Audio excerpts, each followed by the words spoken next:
So, the Twits, illustrated by Quentin Blake. Characters: Mr. Twit, Mrs. Twit, the Mugwump Monkeys, and the Roly-Poly Bird. For Emma. Hairy faces. Well, what a lot of hairy faces, man, there are around nowadays. When a man grows hair all over his face, it is impossible to tell what he really looks like. Perhaps that's why he does it. He'd rather you didn't know. Then there's the problem of washing. When very hairy ones wash their faces, it must be a job as when you and I wash the hair on our heads. So what I want to know is this. How often do all these hairy-faced men wash their faces? Is it only once a week like us on Sunday nights? And do they shampoo it? Do they use a hair dryer? Do they rub hair tonic in to not stop their faces from going bald?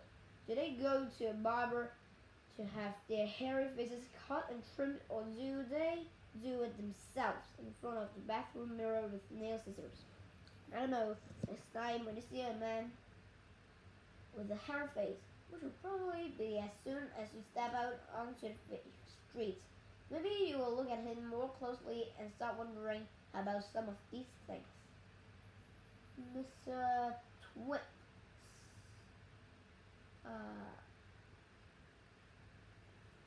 Mr. Twit was one of these very hairy-faced men. The whole of his face, except for his forehead, his eyes, and his nose, was covered by thick hair. This stuff even sprouted and revolting tufts out of his nostrils and ear holes. Mr. Twits found that this hairiness made him look terrifically wise and grand, but in truth he was neither of these things. Mr. Twit was a twit. He was born a twit. And now, at his age of 60, he was a bigger twit than ever. The hair on Mr. Twit's face didn't grow smooth and matted as it does on most hairy-faced men. It grew in spikes that stuck out straight like bristles of a nail brush. And how often did Mr. Twit wash his bristly, nail-brushy face of his? The answer is never, not even on Sunday. He hadn't washed it for years. Dorsey Barrett's. As you know, an ordinary and hairy face like yours or mine simply gets a bit smudgy if it is not washed often enough, and there's nothing so awful about that. But a hairy face is a very different matter. Things cling to hairs, especially food. Things like gravy go right in among the hairs and stay there. You and I can wipe our smooth faces with a flannel, and we quickly look more or less all right again. But hairy men cannot do it. We can also, if we're careful, eat our meals without spraying food all over our faces. But not so hairy man. Watch carefully next time you see a hairy man eating his lunch, and you'll notice that even if he opens his mouth very wide, it is impossible for him to get a spoonful of beef stew or ice cream or chocolate sauce into it without leaving some of it on the hairs. Mr. Twit didn't even bother to open his mouth wide when he ate. As a result, and because he never washed, there were always hundreds of bits of old breakfasts and lunches that started sticking to hairs around his face. They weren't big bits, mind you, because he used to wipe those off with the back of his hand or on his sleeve while he was eating. But if you look closely, not that you'd ever want to, you would see tiny specks of dried up scrambled eggs stuck to the hair, and spinach and tomato ketchup and fish fingers and minced chicken liver and all the other disgusting things Mr. Twit liked to eat, like cornflake, Stilton cheese, tin sardine, Skittles. and smart teeth. If you look closer still, hold your noses, ladies and gentlemen.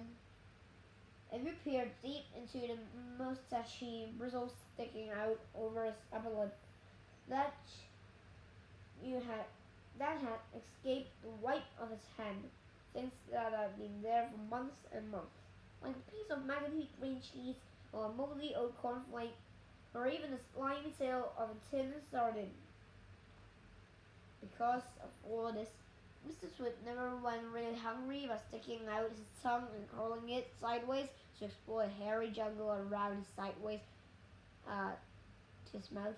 He was always able to find a tasty morsel here and there to nibble on. And I'm trying to tell you is that Mr. Twit was full of smelly old man. He was total an extremely horrid old man, as you will find out in a moment. Mrs. Twit.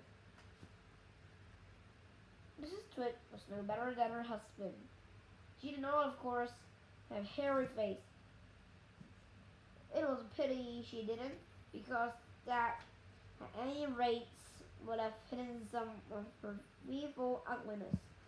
Take a look at her, like this. Have you ever seen a woman with an uglier face than that? I doubt it. But the funny thing is that Miss Twit wasn't born ugly. She had quite a nice face when she was young. The ugliness had grown upon her year by year as she got older. Why would that happen? I'll tell you why.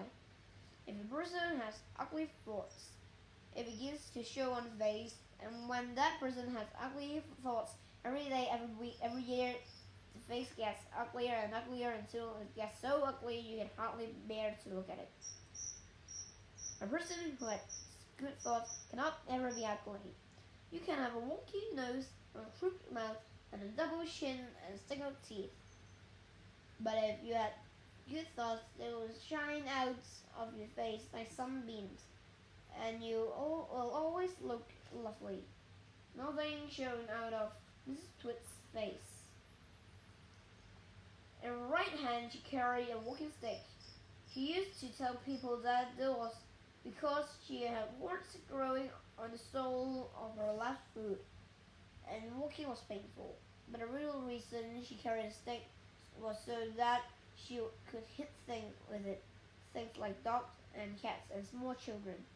And then there was the glass eye. Mrs. Twit has a glass eye that was always looking the other way.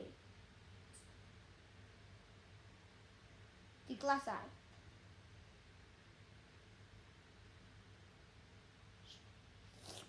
Boy, you can play a lot of tricks with the glass eye, because you can take it out and pop it back in again anytime you like.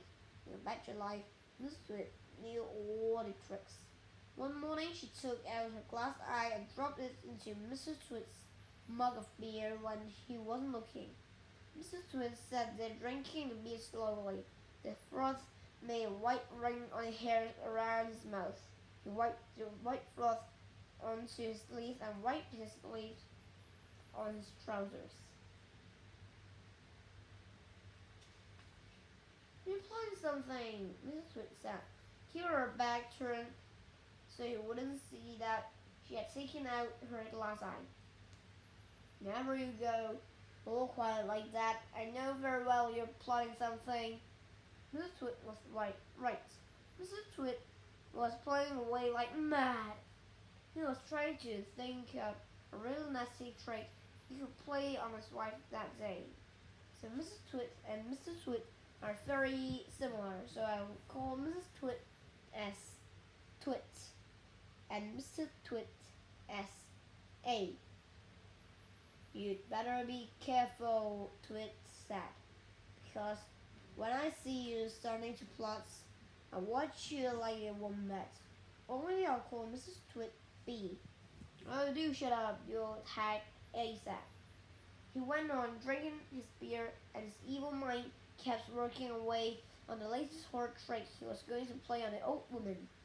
Suddenly, as A tipped the last drop of beer down his throat, He caught sight of Bee's awful glass eyes staring up at him from the bottom of the mug. It made him jump. I told you I was watching you, cackled Bee. I've got eyes everywhere, so you'd better be careful. The frog. But before we announce the chapter of the frog, we could rest a moment like 15 minutes or 30 hours.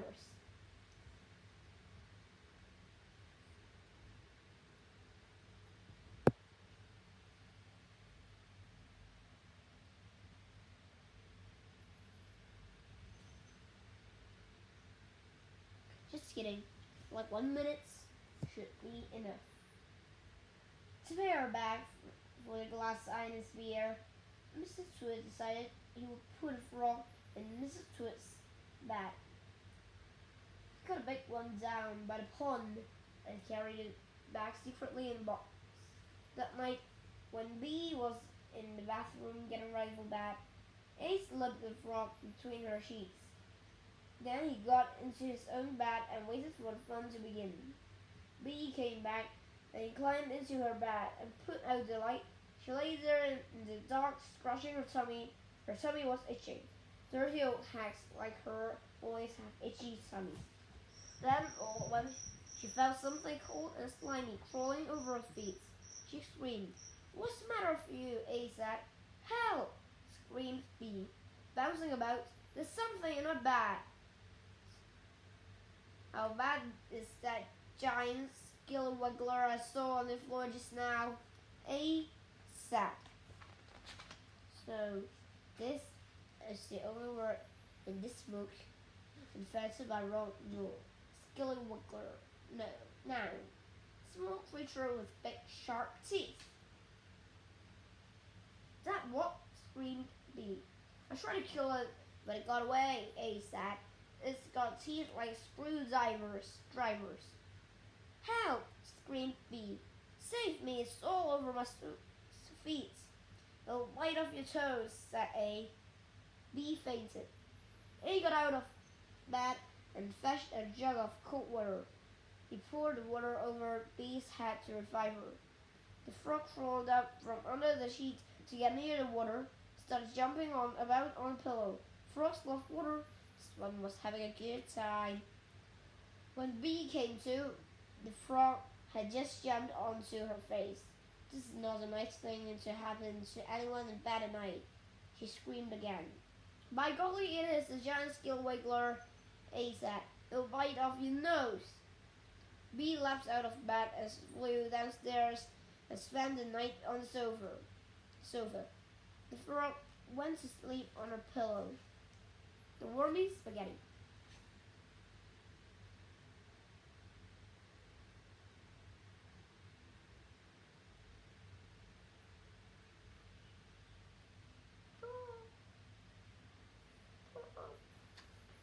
The next day, to pay A back for the frog trick, Bee sneaked out into the garden and dug up some worms.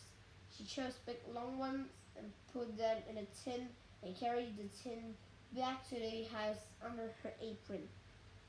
At 1 o'clock, she cooked spaghetti for lunch and she mixed the worms in with the spaghetti, but only on her husband's plate. The worms didn't show because everything was covered with tomato sauce and sprinkled with cheese. "Hey, my spaghetti's moving!" cried A, poking around in it with fork. "It's a new kind," Bee said, taking a mouthful from her own plate, which of course had no worms. "It's called twiggly spaghetti. It's delicious. Eat it up while it's nice and hot." A started eating, twisting the long tomato-covered strings around his floor and shoveling them into his mouth. Soon there was tomato sauce all over his hairy chin.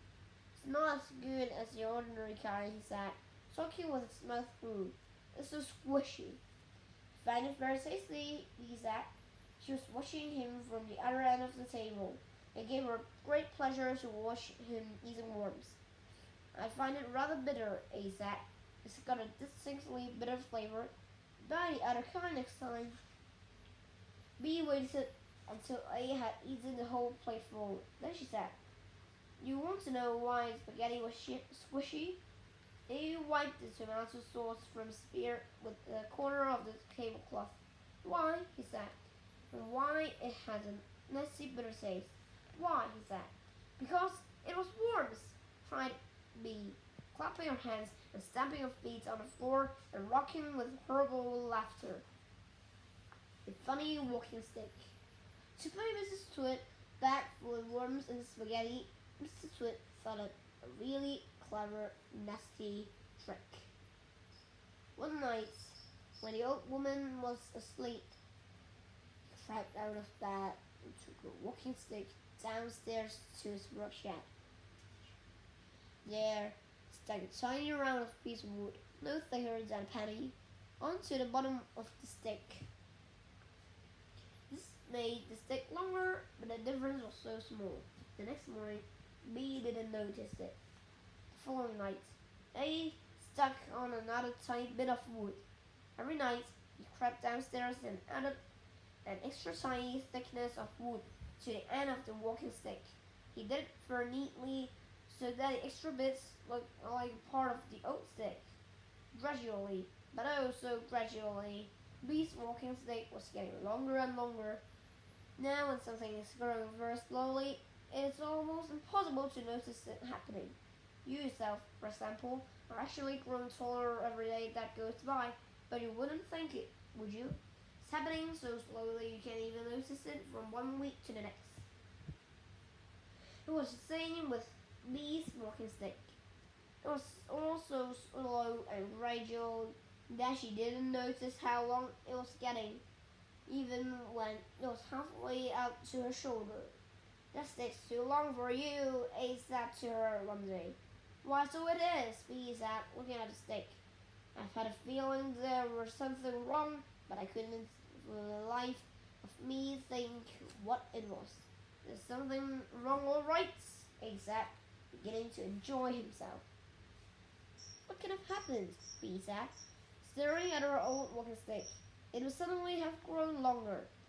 "Don't be a fool," A said. "How can a walking stick possibly grow longer? It's made of that wood, isn't it? That wood can grow." "Then what on earth has happened?" cried B.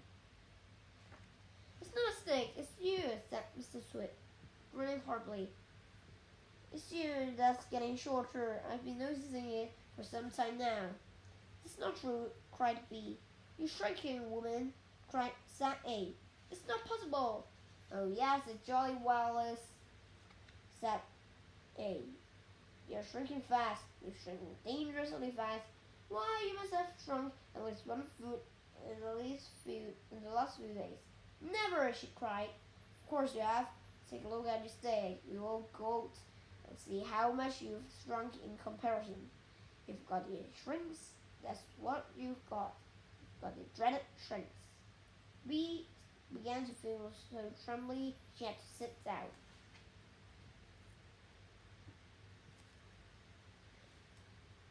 So this video will end now.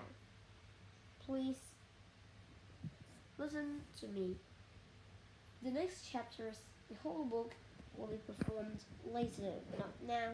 So see you guys.